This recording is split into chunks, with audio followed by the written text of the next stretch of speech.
parts came in the mail via Amazon.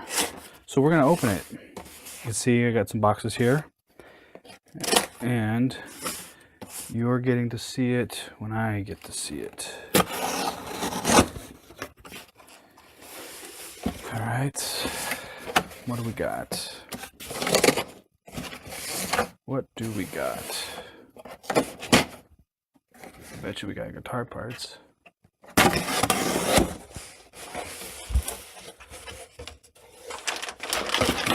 Alright. Oh, we got a bass bridge. We got a bass bridge so far.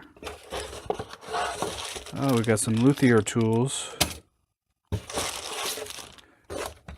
And another mystery box. What's in the bag?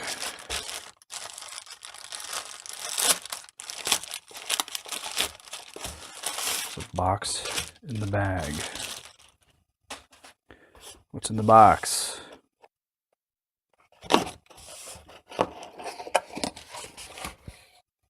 Get that reference?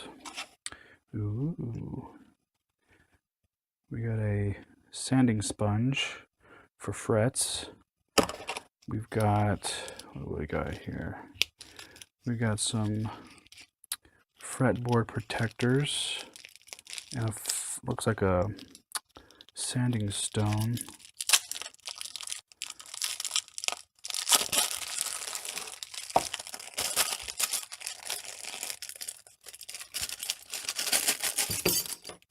Yes, it's a sanding stone. Fretboard protectors. Cool. Set those right there. And then in here,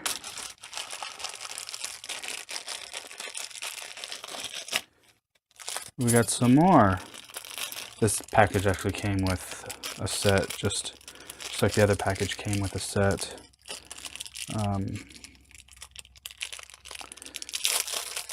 And the reason I got this pack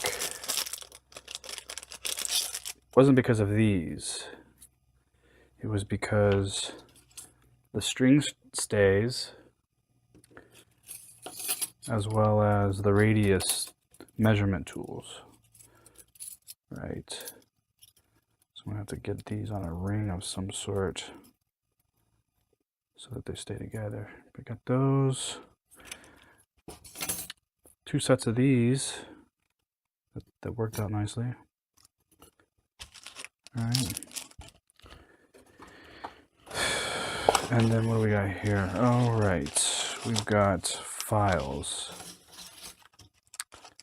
So we got some files. These are for actually diamond files. These are for doing fret ends and finish work. So that's nice. So the tools.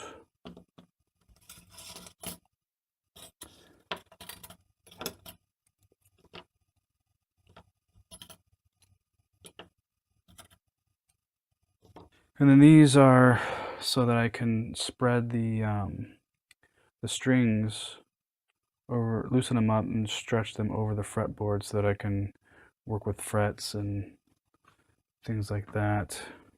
So that's cool.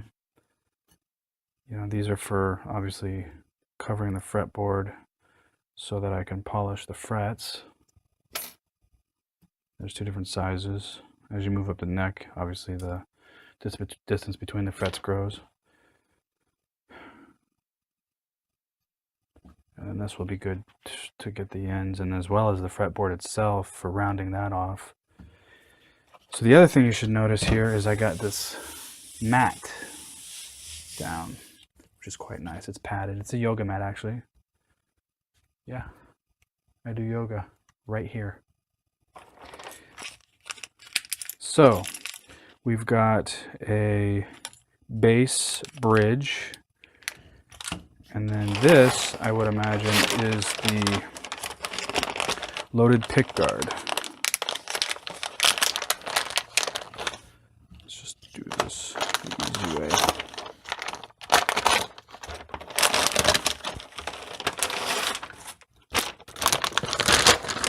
nothing else hiding there. All right. Whew, stinky.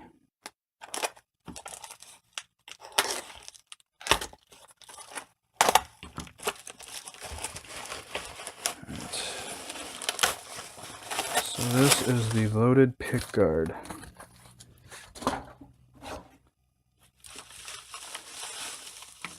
Although the pickups aren't loaded in it, which is interesting.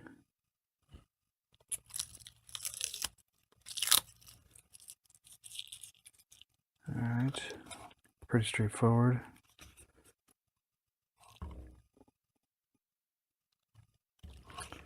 All right, now the question is, will they fit that base?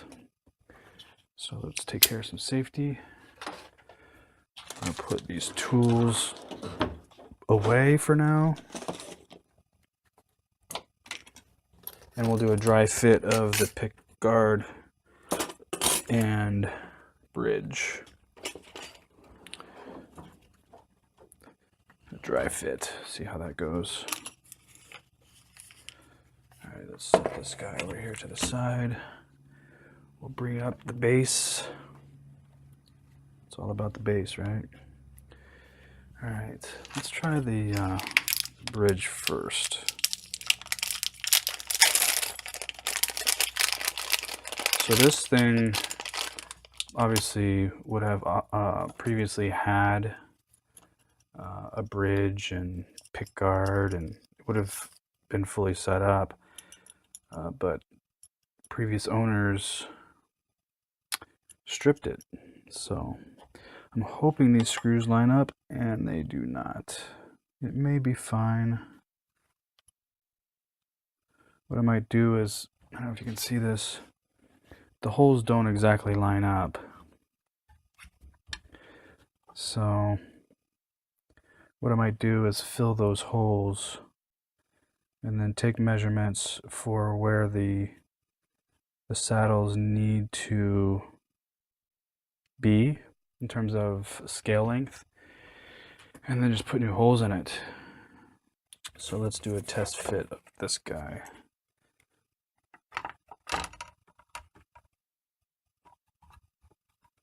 I'm gonna have to shave this guy. You can see that already. That's okay. It's not bad. I don't know that the holes will line up. I don't think so, but that's fine. I can fill them and make new holes. But I think all I have to do is just shave this little corner off. And I mean, that should be good. I imagine the pickups will fit right in there. Let's take them out and see.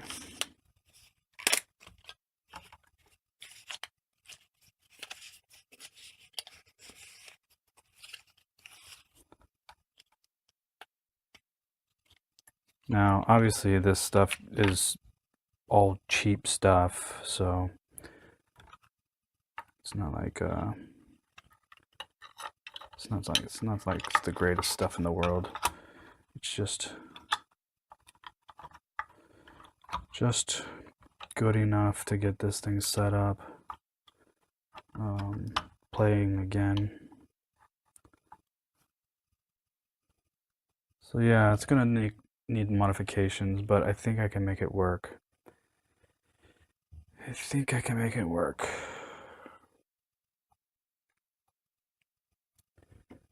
So yeah.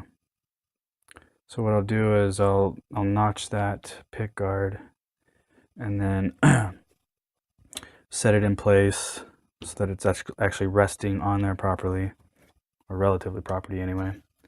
And then mark where the pickups need to be attached, which interestingly, they didn't come with any screws. So I'm gonna have to come up with something there. I have screws for the pick guard. I'm not worried about that.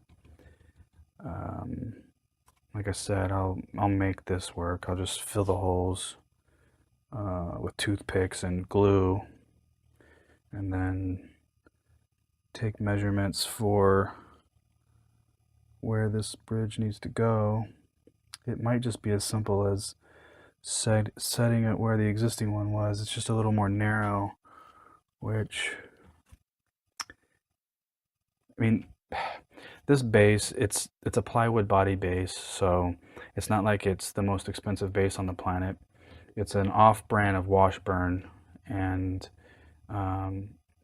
so probably not even as high-end, even if you want to call it that, as Epiphone is to Gibson. There's another brand that I learned about that also is made by Gibson called Epoch, and it's probably even a step down from Epiphone. So this is probably in the range of what that Epoch is to Gibson, I would think. It's not the greatest. It's just a beginner level bass guitar, so I'm not too worried about it. I think that I'll clean it up and make everything fit, and it'll be decent. So that's fine, and then string it up and send it on its way. So yeah, very exciting. And I'm still waiting on the bridge for the Ibanez that I'm going to be working on. And I just picked up 2 guitars today. Yes. So I'm going to be working on those. So stay tuned for that.